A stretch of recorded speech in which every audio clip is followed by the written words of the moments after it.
waxaan rabaa halka inaan ummadda Soomaaliyeed fariin uga diro. ummadda Soomaaliyeed sidaan marar badan sheegay midnimo horumar lagu gaaraa, wadajir baa wax lagu qabsadaa. waxaan u baahannahay dadka Soomaaliyeed siyaasiyiintiisu marar badan baan ku celcelinay. horay ayaan uga dhawaaqnay gogol magaalada Garowe, waa ku celinaynaa dadka Soomaaliyeed haddayna isu imaan oo waxa ay heshiiska ku yihiin aysan qeexin oo ayna ixtiraamin cadowga si looga guulaysto way adkaan doontaa. madaxweynaha Jamhuuriyadda Federaalka Soomaaliyeed wuxuu maalintii Ciidda ku dhawaaqay inuu gogol u fidinayo dhammaan dadka Soomaaliyeed ee saamilayda ka ah ama ku leh saamaynta bulshada Soomaaliyeed. madaxweynaha waxaan ka codsanayaa inuu arrintaa ka dhabeeyo. waxaan kaloo cod dheer ku sheegayaa Puntland muddadii ay ka maqnayd golaha NCC waxaa saldhig u ahaa iyada oo laga weecday dastuurkii heshiiska lagu ahaa oo dadka Puntland damaanad u qaadaya noloshooda iyo mustaqbalkooda, dadka Soomaaliyeedna damaanad u qaadaya. waxaan ku celinaynaa arrinta dastuurka ee sida guracan loo waday in dib looga noqdo oo dib looga fiirsado. meesha kaliya Soomaali ku midaysan tahay baarlamaanka federaalka Jamhuuriyadda Federaalka Soomaaliyeed. waxaan halka fariin uga dirayaa inay dib u eegaan maalmihii adkaa ay soo mareen, inay horay u fiiriyaan mustaqbalka dadka Soomaaliyeed, inay ilaaliyaan wadajirka iyo midnimada ummadda Soomaaliyeed. guddoonka baarlamaanka waxaan farayaa ama halka uga soo jeedinayaa mas'uuliyaddiisu waa isku haynta bulshada Soomaaliyeed dadka matala oo ah golayaasha wakiilada. si guracan xeerar loo ansixiyey dadkani ma aqbali doonaan. waxay aqbalayaan oo keliya wada hadal iyo heshiis iyo golayaal si saxa waajibaadkooda u guta. haddaan taa la helin dadka Soomaaliyeed meel halis ay ku socdaan. waxaan mar labaad ku celinayaa oo ku baaqaya oo madaxweynaha Jamhuuriyadda ka codsanaya inuu arrintaas aysan ul duufin. wixii tagay waa tageen. ilaahay baa macsuumka ah khalad. bini aadamku wax waa istusiyaa. caanadaati dabadoodaa la qabtaa. dalka Soomaaliyeed meesha hadda uu taagan yahay wuxuu u baahan yahay midnimo qaran. waxaan u baahannahay si dadkeennu noo taageeraan ayaan u baahannahay midnimo qaran. haddaan dadkeennuna taageerin caalamku waxna lama qaban karo. si caalamku wax noola qabto waxaan u baahannahay inaan midnimada qaran aanu ka shaqayno. Puntland mar dhow iyo mar dheerba waxay diyaar u ahayd kuna suntanayd ilaalinta qarannimada Soomaaliyeed, wadajirka ummadda Soomaaliyeed, iyo in ay la dagaalanto cid kasta oo mujtamacan cirdigiisa iyo sharaftiisa wax u dhimaysa, doonaysana inay afkaaro khaldan oo meelo kale laga soo waariday ay la timaado. waxaan rabaa halka inaan ummadda Soomaaliyeed fariin uga diro. ummadda Soomaaliyeed sidaan marar badan sheegay midnimo horumar lagu gaaraa, wadajir baa wax lagu qabsadaa. waxaan u baahannahay dadka Soomaaliyeed siyaasiyiintiisu marar badan baan ku celcelinay.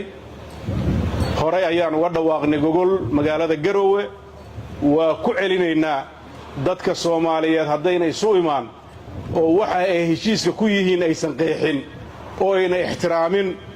cadowga si looga guulaysto way adkaan doontaa. madaxweynaha Jamhuuriyadda Federaalka Soomaaliyeed wuxuu maalintii Ciidda ku dhawaaqay inuu gogol u fidinayo dhammaan dadka Soomaaliyeed ee saamilayda ka ah ama ku leh saamaynta bulshada Soomaaliyeed. madaxweynaha waxaan ka codsanayaa inuu arrintaa ka dhabeeyo. waxaan kaloo cod dheer ku sheegayaa Puntland muddadii ay ka maqnayd golaha NCC waxaa saldhig u ahaa iyada oo laga weecday dastuurkii heshiiska lagu ahaa oo dadka Puntland damaanad u qaadaya noloshooda iyo mustaqbalkooda, dadka Soomaaliyeedna damaanad u qaadaya. waxaan ku celinaynaa arrinta dastuurka ee sida guracan loo waday in dib looga noqdo oo dib looga fiirsado. meesha kaliya Soomaali ku midaysan tahay baarlamaanka federaalka Jamhuuriyadda Federaalka Soomaaliyeed. waxaan halka fariin uga dirayaa inay dib u eegaan maalmihii adkaa ay soo mareen,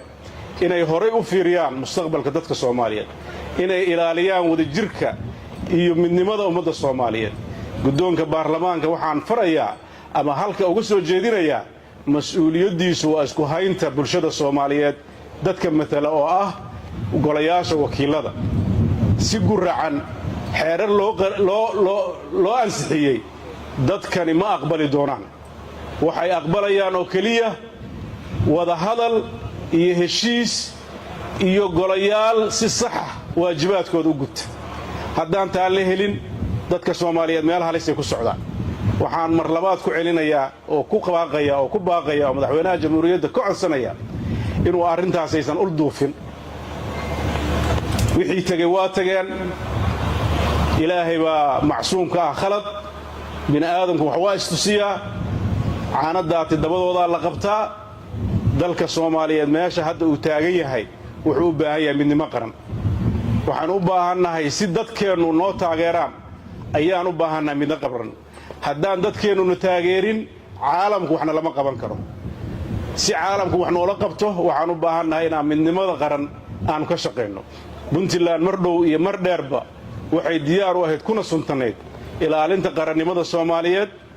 wadajirka ummadda soomaaliyeed iyo in ay la dagaalanto cid kasta oo mujtamacan cirdigiisa iyo sharaftiisa wax u dhimaysa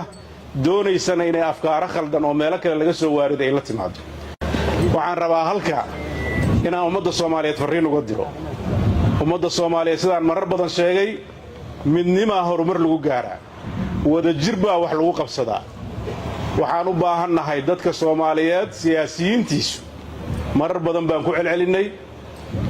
horay ayaan uga dhawaaqnay gogol magaalada garoowe waa ku celinaynaa dadka soomaaliyeed haddayna isu imaan oo waxa ay heshiiska ku yihiin aysan qeexin oo ayna ixtiraamin cadowga si looga guulaysto way adkaan doontaa madaxweynaha jamhuuriyadda federaalka soomaaliyeed wuxuu maalintii iidda ku dhawaaqay inuu gogol u fidinayo dhammaan dadka soomaaliyeed ee saamilayda ka ah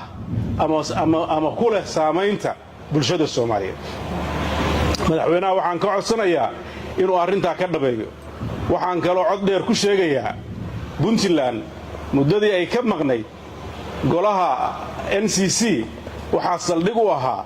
iyada oo laga weecday dastuurkii heshiiska lagu ahaa oo dadka puntland damaanad u qaadaya noloshooda iyo mustaqbalkooda dadka soomaaliyeedna damaanadda u qaadaya waxaan ku celinaynaa arrinta dastuurka ee sida guracan loo waday in dib looga noqdo oo dib looga fiirsado meesha keliyay soomaali ku midaysan tahay baarlamaanka federaalka jamhuuriyadda federaalka soomaaliyeed waxaan halka farriin uga dirayaa inay dib u eegaan maalmihii adkaa ay soo mareen inay horay u fiiriyaan mustaqbalka dadka soomaaliyeed inay ilaaliyaan wadajirka iyo midnimada ummadda soomaaliyeed guddoonka baarlamaanka waxaan farayaa ama halka uga soo jeedinayaa mas-uuliyaddiisu waa isku haynta bulshada soomaaliyeed dadka matala oo ah golayaasha wakiilada si guracan xeerar loo ansixiyey dadkani ma aqbali doonaan waxay aqbalayaan oo keliya wadahadal iyo heshiis iyo golayaal si saxa waajibaadkooda u guta haddaan taa la helin dadka soomaaliyeed meel halisay ku socdaan waxaan mar labaad ku celinayaa oo ku baaqaya oo madaxweynaha jamhuuriyadda ka codsanaya inuu arrintaas aysan ul duufin wixii tegey waa tageen ilaahay baa macsuumka ah khalad bini aadamku wax waa istusiyaa caanadaati dabadoodaa la qabtaa